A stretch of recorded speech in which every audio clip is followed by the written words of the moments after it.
ইসলাম কি আতঙ্ক? আমার রাসূল মদিনার প্রেসিডেন্ট ছিলেন, সেখানে মুসলিম অমুসলিমরা ছিল। আমার রাসূল মুসলিম অমুসলিম শান্তিতে বসবাস করার জন্য মদিনার সনদ তৈরি করেছিলেন। মদিনার সনদ তৈরি করে সকল ধর্মের লোকেরা সেখানে শান্তিতে বসবাস করেছিল কিনা বলেন? আমরা নির্বাচিত হলে রাসূলের ওই আদর্শ অনুসরণ করে এই জলঢাকাতে হিন্দু মুসলিম একটা সম্প্রীতি তৈরি করে আমরা শান্তিপূর্ণ জলঢাকা গঠন করব। প্রিয় ভাইরা, ওবায়দুল্লাহ সালাফি শুধু জামাতের এমপি হবে না, শুধু মুসলমানের এমপি হবে না, ওবায়দুল্লাহ সালাফি হবে জামাত, হিন্দু মুসলিম জলঢাকাবাসীর এমপি হবে। প্রিয় ভাইরা, আজকে অনেকে উন্নয়নের গল্প শোনায়, এটা করছি সেটা করছি, আমরা তো কিছু দেখি না ভাই। কি করছেন? আমরা ইউনো অফিসে টের পাইছি গিয়ে মসজিদের নামে বরাদ্দ, ওই মসজিদের কমিটি জানে না যে তার মসজিদে বরাদ্দ। মন্দিরের নামে বরাদ্দ, ওই মন্দিরের কমিটি জানে না তার নামে বরাদ্দ হয়েছে। জলঢাকা উপজেলার কাগজপাতি ঠিক করে টাকা তুলি খাওয়া শেষ। কি জানেন নাকি? এমনও জায়গা আছে দেখাইছে খাল খনন। ইউনো সাহেব কাছে আপনি যে খাল খনন দেখে গেছেন, ওটা যে খাল টাল কিছুই নাই, আর কন্যা হলে বহু ইতিহাস। আপনি আর একটা প্রজেক্টে ওইটা ভরাট দেখান এখন, তাহলে তো সমান হয়ে গেল।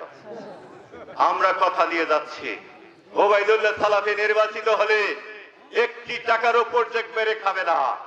মসজিদের প্রজেক্ট মসজিদে পৌঁছায় দেওয়া হবে, মন্দিরের প্রজেক্ট মন্দিরে পৌঁছায় দেওয়া হবে। প্রিয় ভাইরা, আমি শেষের দিকে আসতে চাই, আরো বক্তা আছে। প্রিয় ভাইরা, আমরা নির্বাচিত হলে জলঢাকার বড় সমস্যা আছে জলঢাকা মেডিকেল। ওখানে রোগীর কি চিকিৎসা দিবে? পায়ে অসুস্থ, ওর বেডের পায়ের পুরা ভাঙ্গা, চলে না, মাজিয়ার জায়গা হয়, এনা কোনো কিছু হইলে রিস্ক যদি হয় রেফার টু রংপুর মেডিকেল। আমার একজন গরিব দুঃখী মেহনতি মানুষ, শ্রমিক মানুষ, তার রোগী নিয়ে মেডিকেলে গেছে চিকিৎসার জন্য। এখানেই চিকিৎসা হওয়ার কথা ছিল, কিন্তু তারা রিস্ক নেবে না বিধায় রেফার লিখে দিয়ে আমার ওই কৃষক শ্রমিক ভাই কোথায় পাবে মাইক্রো ভাড়া, কোথায় পাবে রংপুর যাওয়ার টাকা? একটা বিপদ, একটা দিশেহারার মধ্যে পড়ে যায় কিনা বলে?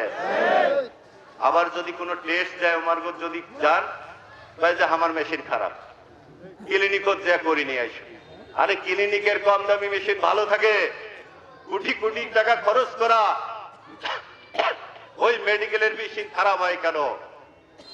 ওখানে যদি ঔষধ দেওয়ার কথা, ইনজেকশন স্যালাইন, সেখানে ঔষধ প্যারাসিটামল ছাড়া পাওয়া যায় কি?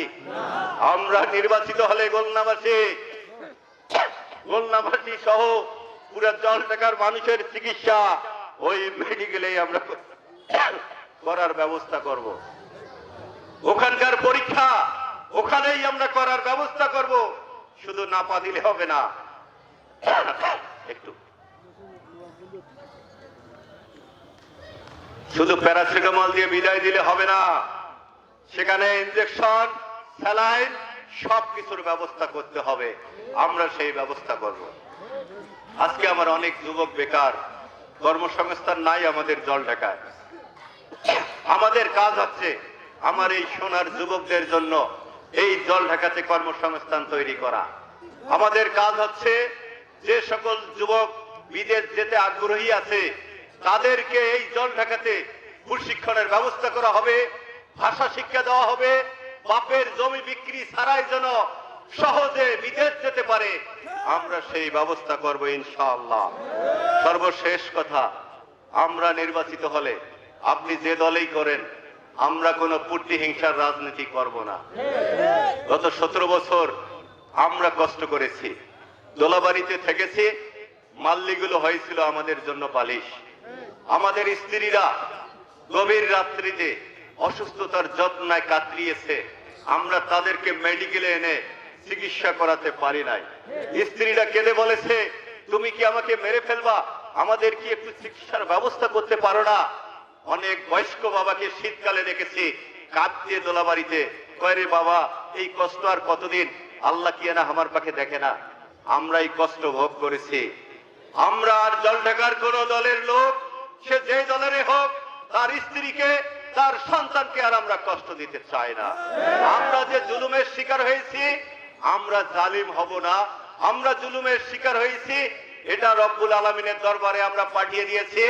আল্লাহকে বলেছি, আল্লাহ আমরা যে জুলুমের শিকার হয়েছি এর বদলতে কাল কিয়ামতের দিন তুমি আমাদেরকে ক্ষমা করে জান্নাতে দাখিল করে দিও। আমরা যদি নির্বাচিত হই, জল ঢাকায় পূর্তি হিসার রাজনীতি উৎখাত করে সম্প্রীতি ভ্রাতৃত্বের একটা ঐক্যবদ্ধ জল ঢাকা গঠন করার চেষ্টা করব। একটা ভ্রাতৃত্বের রাজনীতির রোল মডেল আমরা তৈরি করবো ইনশাআল্লাহ। সেই চেষ্টায় আপনারা কি আমাদের সাথে শরীক থাকবেন? বললাম আছে মহান রব্বুল আলামিন আপনাদেরকে কবুল করুন। মহান রব্বুল আলামিন সালাফি ভাইকে কবুল করুন, দাড়িপাল্লা মার্কাকে কবুল করুন। আসসালামু আলাইকুম ওয়া রাহমাতুল্লাহ। অমুসলিম ভাইদেরকে ধন্যবাদ।